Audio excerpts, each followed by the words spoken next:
Lift every voice and sing till earth and heaven ring, ring with the harmonies of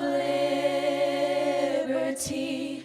Let our rejoicing rise high as the listening skies. Let us resound loud as the rolling seas.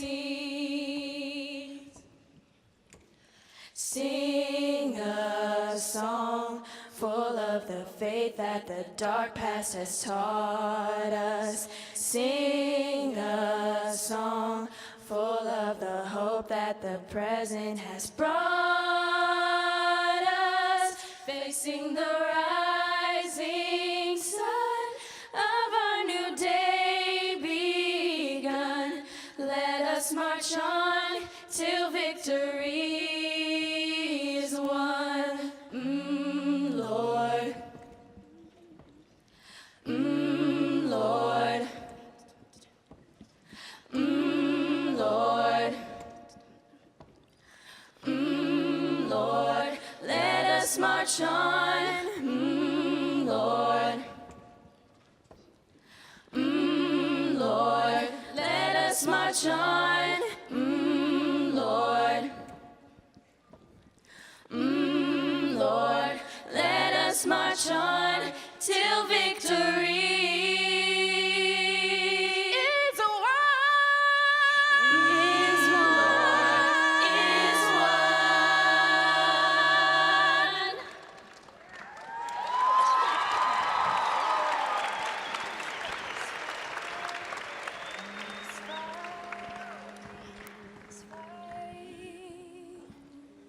And this fight I'm in is not of flesh and blood. The weapons that I need are in your love. Lord, don't you ever let me go.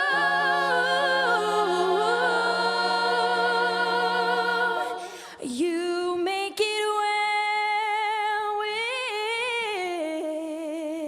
my soul. It is well. It is well with my soul. With my soul. It is well. It is well with soul. My soul. Soul. My soul.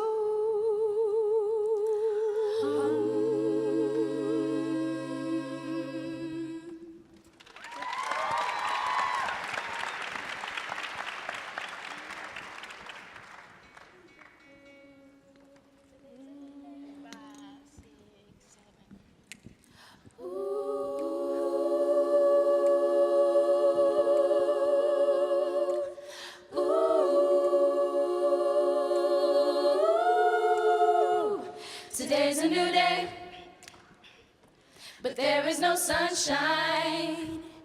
Nothing but clouds, and it's dark in my heart, and it feels like a cold night.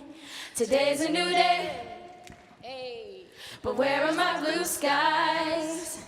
And where is the love and the joy that you promised me? Tell me it's alright. I'll be honest with you, I almost gave up, but a power that I can't explain, The Holy Ghost power, y'all. fell from heaven like a shower down. Let's tell them.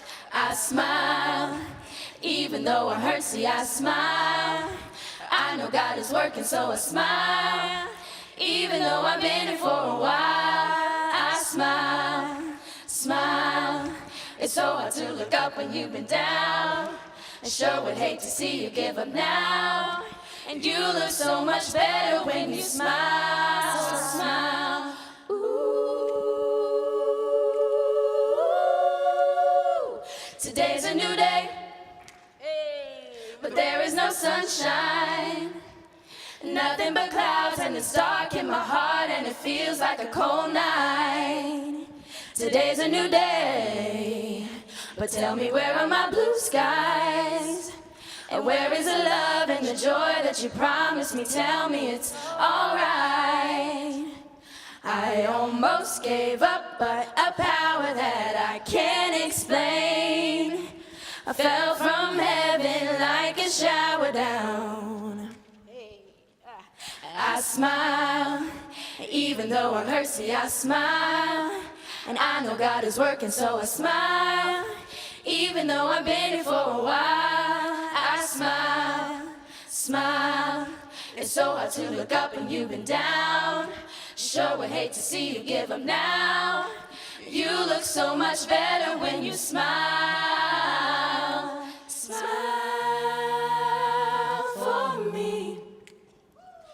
Can you just smile for me? Smile, smile, smile for me.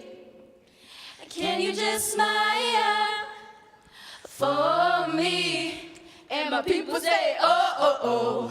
You look so much better when you, oh, oh, oh. You look so much better when you, oh, oh, oh.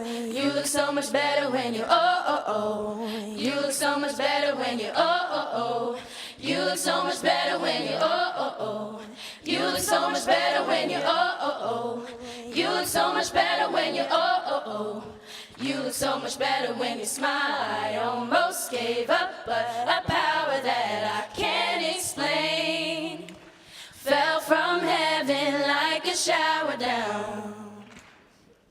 Right now, I smile. Even though I'm hurt, see I smile. I know God is working, so I smile. Even though I've been here for a while, I smile, smile. It's so hard to look up when you've been down. Sure would hate to see you give up now. You look so much better when you smile. Oh, oh, oh. You look so much better when you, oh, oh, oh. You look so much better when you, oh, oh, oh. You look so much better when you, oh, oh, oh. You look so much better when you, oh, oh, oh. You look so much better when you, oh, oh, oh. You look so much better when you, oh, oh, oh. You look so much better when you, oh, oh, oh. You look so much better when you smile.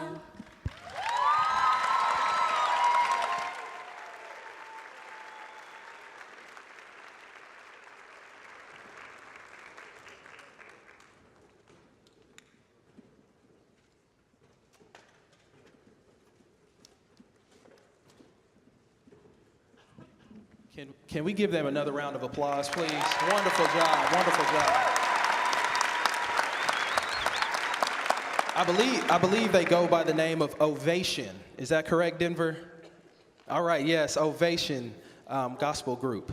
So let's give them another round of applause. They did a wonderful job. So good morning, everyone. Good morning, everyone. My name is Prentice Ashford, and I work in the Office of Intercultural Development here on campus. Yesterday marked the 35th annual observation of Dr. Martin Luther King Jr. Day. MLK would have been 90 years old on last Tuesday, January 15th, which was his actual birthday.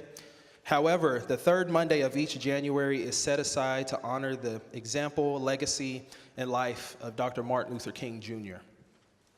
For some, yesterday was a day to simply use to get off work or not go to classes. To others, it is used as a time of reflection on how far we as a people have come from the turbulent times in which Dr. Martin Luther King crafted many of his most famous speeches. Still, to others, the MLK holiday serves as an ever-present reminder of just how far we as a people have to go in order to inch closer to the dream that MLK had. In a moment, Trey Phillips, Tia Calvin, Sudi Jabril, Caleb Oberjon, Kim Patel, Jacob Moran, and Shadani Fleming will recite MLK's "I've Been to the Mountaintop" speech in its entirety. This speech was given on April 3rd, 1968, in support of the unfair treatment of the Memphis, Tennessee sanitation workers, and in which King calls for unity, economic action, boycotts, and nonviolent protest while challenging the United States to live up to its ideals. This would prove to be King's final speech before he was assassinated the following day, April 4th, 1968. As you listen to the words, I encourage you to follow along with the words on the screen behind me. I want you to hear the relevancy in his message and think about the implication of Dr. King's words. Picture these words as more than quotes you post once a year. Instead, I want you to view these words as a call to action to engage in the world around you in a way that you've never done before. Explore relationships with people who live and view life differently than you, and most importantly, become an active participant in the genuine care for the life of your brother and sister sitting next to you. Please welcome to the stage the students who will be reading I've Been to the Mountaintop.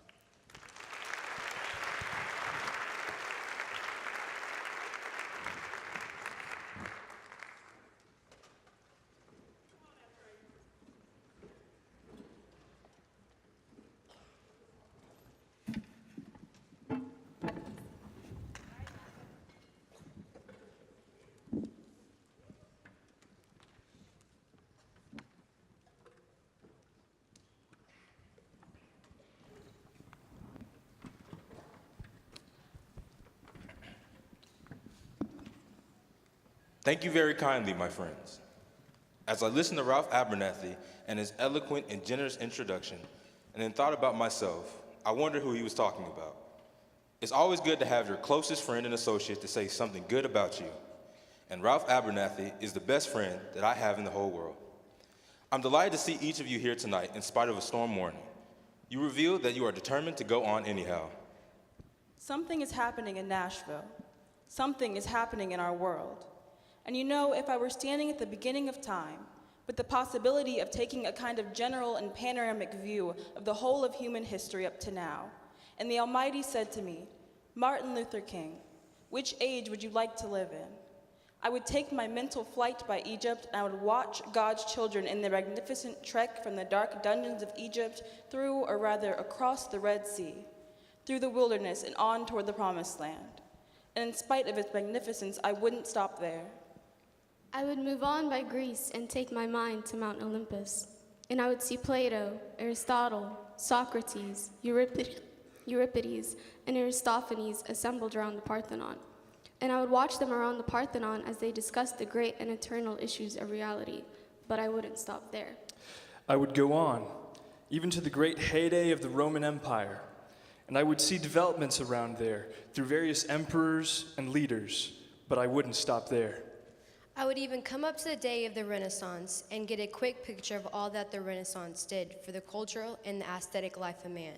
But I wouldn't stop there. I would even go by the way that the man for whom I am named had his habit, and I would watch Martin Luther as he tacked his 95 Theses on the door at the Church of Wittenberg, but I wouldn't stop there. I would come on up even to 1863 and watch a vacillating president by the name of Abraham Lincoln finally come to the conclusion that he had to sign the Emancipation Proclamation, but I wouldn't stop there. I would even come up to the early 30s and see a man grappling with the problems of the bankruptcy of his nation, and come with an eloquent cry that we have nothing to fear but fear itself, but I wouldn't stop there. Strangely enough, I would turn to the Almighty and say, if you allow me to live just a few years in the second half of the 20th century, I will be happy. Now that's a strange statement to make, because the world is all messed up. The nation is sick. Trouble is in the land, confusion all around. That's a strange statement. But I know, somehow, that only when it is dark enough can you see the stars. And I see God working in this period of the 20th century in a way that men, in some strange way, are responding. Something is happening in our world. The masses of people are rising up, and wherever they are assembled today, whether they are in Johannesburg, South Africa, Nairobi, Kenya, Accra, Ghana, New York City, Atlanta, Georgia, Jackson, Mississippi, or even Nashville, Tennessee, the cry is always the same. We want to be free. And another reason that I'm happy to live in this period is that we have been forced to a point where we are going to have to grapple with the problems that men have been trying to grapple with through history, but the demands didn't force them to do it. Survival demands that we grapple with them. Men for years now have been talking about war and peace, but now no longer can they just talk about it. It is no longer a choice between violence and nonviolence in this world. It's nonviolence or non-existence. That is where we are today. And also in the human rights revolution. If something isn't done, and done in a hurry, to bring the colored peoples of the world out of their long years of poverty, their long years of hurt and neglect, the whole world is doomed. Now, I'm just happy that God has allowed me to live in this period to see what is unfolding. And I'm happy that he's allowed me to be in Nashville. I can remember when Negroes were just going around, as Ralph has said so often, scratching where they didn't itch and laughing when they were not tickled. But that day is all over. We mean business now, and we are determined to gain our rightful place in God's world. And that's all this whole thing is about. We aren't engaged in any negative protest and in any negative arguments with anybody. We are saying that we are determined to be men. We are determined to be people. We are saying that we are God's children. And that we are God's children, we don't have to live like we are forced to live. Now, what does all of this mean in this great period of history? It means that we've got to stay together. We've got to stay together and maintain unity.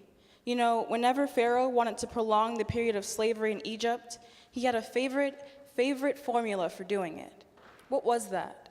He kept the slaves fighting among themselves. But whenever the slaves get together, something happens in Pharaoh's court, and he cannot hold the slaves in slavery. When the slaves get together, that's the beginning of getting out of slavery. Now let us maintain unity. Secondly, let us keep the issues where they are. The issue is injustice. The issue is the refusal of Memphis to be fair and honest in its dealings with its public servants, who happen to be sanitation workers. Now, we've got to keep attention on that. That's always the problem with a little violence. You know what happened the other day, and the press dealt only with the window breaking. I read the articles. They very seldom got around to mentioning the fact that 1,300 sanitation workers are on strike, and that Memphis is not being fair to them, and that Mayor Loeb is in dire need of a doctor. They didn't get around to that. Now, we're going to march again, and we've got to march again, in order to put the issue where it is supposed to be, and force everybody to see that there are 1,300 of God's children here suffering, sometimes going hungry, going through dark and dreary nights, wondering how this thing is going to come out. That's the issue. And we've got to say to the nation, we know how it's coming out. For when people get caught up with that which is right and they're willing to sacrifice for it, there is no stopping point short of victory. We aren't going to let any mace stop us. We are masters in our nonviolent movement in disarming police forces. They don't know what to do. I've seen them so often. I remember in Birmingham, Alabama, when we were in that majestic struggle there. We would move out of the 16th Street Baptist Church day after day. By the hundreds, we would move out. And Bull Connor would tell them to send the dogs forth. And they did come, but we just went before the dogs singing, "Ain't gonna let nobody turn me around." Bull Connor next would say, "Turn the fire hoses on." And as I said to you the other night, Bull Connor didn't know history. He knew a kind of physics that somehow didn't relate to the trans physics that we knew about. And that was the fact that there was a certain kind of fire that no water could put out. And we went before the fire hoses. We had known water. If we were Baptists or some other denominations, we had been immersed. If we were Methodists and some others, we had been sprinkled. But we knew water. That couldn't stop us. And we just went on before the dogs, and we would look at them. And we'd go on before the water hoses, and we would look at it. And we'd just go on singing, "Over my head, I see freedom in the air." And then we would be thrown in the paddy wagons. Sometimes we were stacked in there like sardines in a can, and they would throw us in. And old Bull would say, "Take 'em off," and they did. And we would just go in the paddy wagon and sing, "We shall overcome." And every now and then, we'd get in jail, and we'd see the jailers looking through the windows being moved by our prayers and being moved by our words and our songs. And there was a power there which Bull Connor couldn't adjust to, and so we ended up transforming Bull into a steer, and we won our struggle in Birmingham. Now we've got to go on in Memphis just like that. I call upon you to be with us when we go out Monday. Now, about injunctions, We have an injunction, and we're going into court tomorrow morning to fight this illegal, unconstitutional injunction. All we say to America is, be true to what you said on paper. If I lived in China or even Russia or any totalitarian country, maybe I could understand some of these illegal injunctions. Maybe I could understand the denial of certain basic First Amendment privileges because they hadn't committed themselves to that over there. But somewhere I read of the freedom of assembly. Somewhere I read of the freedom of speech. Somewhere I read of the freedom of press. Somewhere I read that the greatness of America is the right to protest for right. And so, just as I say, we aren't going to let dogs or water hoses turn us around. We aren't going to let any injunction turn us around. We are going on. We need all of you. And you know what's beautiful to me is to see all of these ministers of the gospel. It's a marvelous picture. Who is it that is supposed to articulate the longings and aspirations of the people more than the preacher?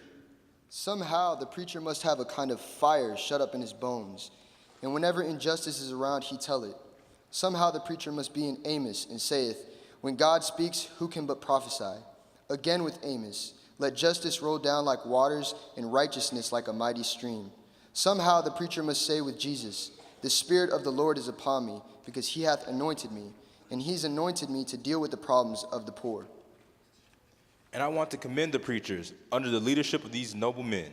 James Lawson, one who has been in this struggle for many years. He's been to jail for struggling. He's been kicked out of Vanderbilt University for this struggle, but he's still going on, fighting for the rights of his people. Reverend Ralph Jackson, Billy Kiles. I could just go right on down the list, but time will not permit. But I want to thank all of them. And I want you to thank them, because so often preachers aren't concerned about anything but themselves. And I'm always happy to see a relevant ministry. It's all right to talk about long white robes over yonder and all of its symbolism, but ultimately people want some suits and dresses and shoes to wear down here.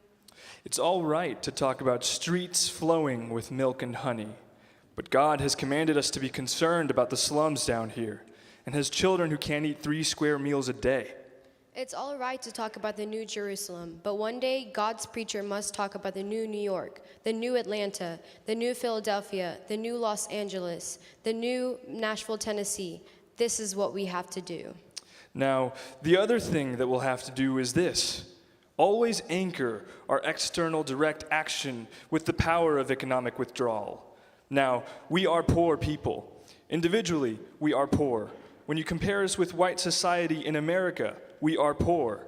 Never stop and forget that collectively, that means all of us together. Collectively, we are richer than all the nations in the world, with the exception of 9. Did you ever think about that? After you leave the United States, Soviet Russia, Great Britain, West Germany, France, and I could name the others, the American Negro collectively is richer than most nations of the world. We have an annual income of more than $30 billion a year, which is more than all of the exports of the United States and more than the national budget of Canada. Did you know that? That's power right there if you know how to pool it. We don't have to argue with anybody. We don't have to curse and go around acting bad with our words. We don't need any bricks and bottles. We don't need any Mazel Tov cocktails. We just need to go around to these stores and to these massive industries in our country and say, God sent us by here to say to you that you're not treating his children right. And we've come by here to ask you to make the first item on your agenda fair treatment, where God's children are concerned. Now, if you are not prepared to do that, we do have an agenda that we must follow. And our agenda calls for withdrawing economic support from you. And so, as a result of this, we are asking you tonight to go out and tell your neighbors not to buy Coca-Cola in Memphis. Go by and tell them not to buy Siltis milk. Tell them not to buy, what is the other bread? Wonder Bread. And what is the other bread company, Jesse? Tell them not to buy Heart's Bread. As Jesse Jackson has said, up to now, only the garbage men have been feeling pain. Now we must kind of redistribute the pain. We are choosing these companies because they haven't been fair in their hiring policies. And we are choosing them because they began the process of saying they're going to support the needs and the rights of these men who are on strike. And then they can move on downtown and tell Mayor Loeb to do what is right. But not only that, we've got to strengthen Black institutions. I call upon you to take your money out of the banks downtown and deposit your money in Tri-State Bank. We want a bank-in movement in Memphis. Go by the Savings and Loan Association. I'm not asking you something that we don't do ourselves at SCLC. Judge Hooks and others will tell you that we have an account here in the Savings and Loan Association from the Southern Christian Leadership Conference. We are telling you to follow what we are doing. Put your money there. You have 6 or 7 black insurance companies here in the city of Memphis. Take out your insurance there. We want to have an insurance in. Now, these are some practical things that we can do. We begin the process of building a greater economic base, and at the same time, we are putting pressure where it really hurts. I ask you to follow through here. Now, let me say as I move to my conclusion that we've got to give ourselves to this struggle until the end. Nothing would be more tragic than to stop at this point in Memphis. We've got to see it through. And when we have our march, you need to be there. If it means leaving work, if it means leaving school, be there. Be concerned about your brother. You may not be on strike, but either we go up together or we go down together. Let us develop a kind of dangerous unselfishness. One day a man came to Jesus, and he wanted to raise some questions about some vital matters of life. At points, he wanted to trick Jesus and show him that he knew a little more than Jesus knew and throw him off base. Now, that question could have easily ended up in a philosophical and theological debate. But Jesus immediately pulled that question from midair and placed it on a dangerous curve between Jerusalem and Jericho. And he talked about a certain man who fell among thieves. You remember that a Levite and a priest passed by on the other side. They didn't stop to help him. And finally, a man of another race came by. He got down from his beast, decided not to be compassionate by proxy, but he got down with him, administered first aid, and helped the man in need. Jesus ended up saying this was the good man, this was the great man, because he had the capacity to project the I into the thou and to be concerned about his brother. Now you know, we use our imagination a great deal to try to determine why the priest and the Levite didn't stop. At times we say they were busy going to a church meeting, an ecclesiastical gathering, and they had to get on down to Jerusalem so they wouldn't be late for their meeting. At other times, we would speculate that there was a religious law that one who was engaged in religious ceremonials was not to touch a human body 24 hours before the ceremony. And every now and then we begin to wonder whether maybe they were not going down to Jerusalem or down to Jericho, rather to organize a Jericho Road Improvement Association. That's a possibility. Maybe they felt that it was better to deal with the problem from the causal root, rather than to get bogged down with an individual effect. But I'm going to tell you what my imagination tells me. It's possible that those men were afraid. You see, the Jericho Road is a dangerous road. I remember when Mrs. King and I were first in Jerusalem. We rented a car and drove from Jerusalem down to Jericho. And as soon as we got on that road, I said to my wife, I can see why Jesus used this as a setting for his parable. It's a winding, meandering road. It's really conducive for ambushing.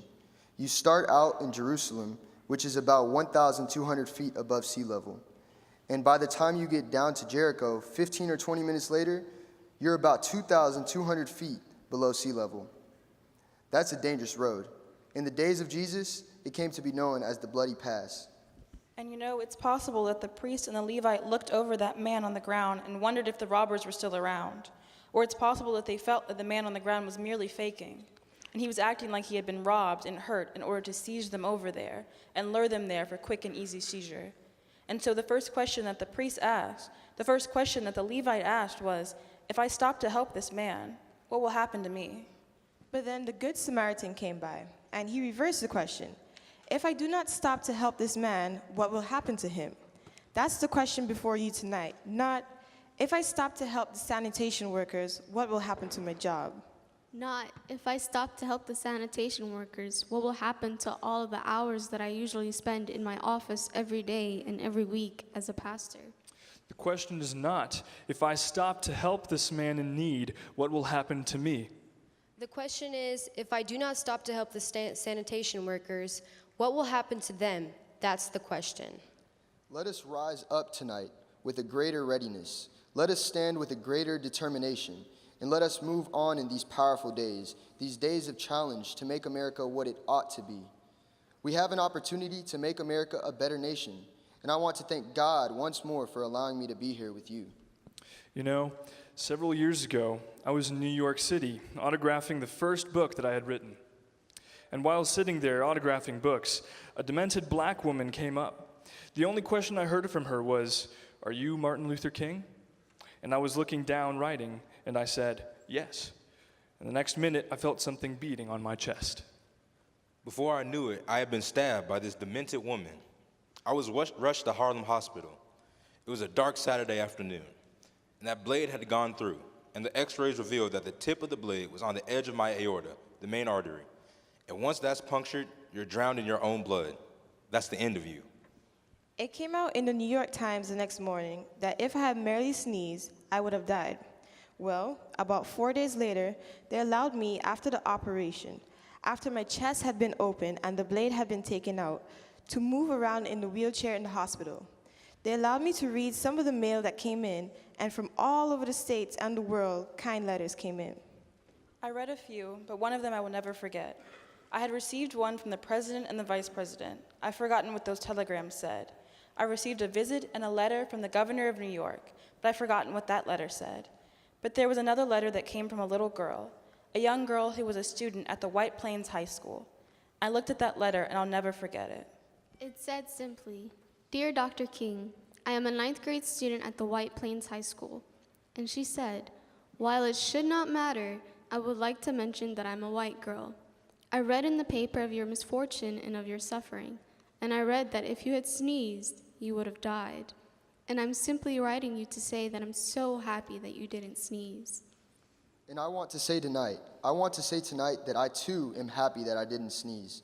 Because if I had sneezed, I wouldn't have been around here in 1960, when students all over the South started sitting in at lunch counters. And I knew that as they were sitting in, they were really standing up for the best in the American dream, and taking the whole nation back to those great wells of democracy which were dug deep by the Founding Fathers in the Declaration of Independence and the Constitution. If I had sneezed, I wouldn't have been around here in 1961, when we decided to take a freedom ride for freedom and ended segregation in interstate travel.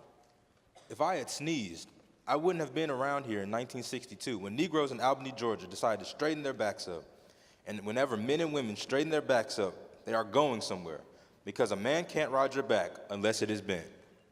If I had sneezed, I wouldn't have been here in 1963, when the black people of Birmingham, Alabama, aroused the conscience of this nation and brought into being the Civil Rights Bill. If I had sneezed, I wouldn't have had a chance later that year in August to try to tell America about a dream that I had had. If I had sneezed, I wouldn't have been down in Selma, Alabama to see the great movement there. If I had sneezed, I wouldn't have been in Memphis to see a community rally around those brothers and sisters who are suffering. I'm so happy that I didn't sneeze. And they were telling me, now, it doesn't matter now. It really doesn't matter what happens now. I left Atlanta this morning, and as we got started on the plane, there were 6 of us. The pilot said over the public address system, "We are sorry for the delay, but we have Dr. Martin Luther King on the plane." And to be sure that all of the bags were checked, and to be sure that nothing would be wrong with on the plane. We had to check out everything carefully, and we've had the plane protected and guarded all night. And then I got into Memphis, and some began to say the threats, or talk about the threats that were out. What would happen to me from some of our sick white brothers? Well, I don't know what will happen now. We've got some difficult days ahead, but it really doesn't matter with me now, because I've been to the mountaintop. And I don't mind. Like anybody, I would like to live a long life. Longevity has its place, but I'm not concerned about that now. I just want to do God's will, and He's allowed me to go up to the mountain. And I've looked over and I've seen the promised land. I may not get there with you, but I want you to know tonight that we as a people will get to the promised land. And so, I'm happy tonight. I'm not worried about anything. I'm not fearing any man. My eyes have seen the glory of the coming of the Lord.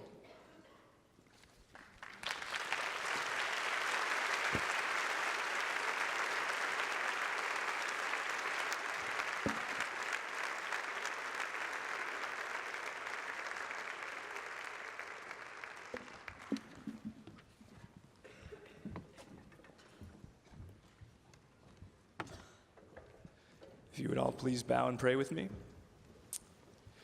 Dear Lord, we thank you for those words spoken by Dr. Martin Luther King many years ago. And it was a dark time in our nation's history. And it looks a lot better here now. We thank you for that. We owe everything that we have to you, Lord. But we also realize that this world needs more people like Dr. King. And I pray that those of us here today and everyone within the sound of my voice would be stirred by those words. That, Father, your Spirit would sit deep within us and bring out a spirit that is not okay with seeing injustice around us. That we would be moved to action and moved to the weapon of love with which you have equipped us. To love our neighbor near and far, without any discrimination, without any restraint.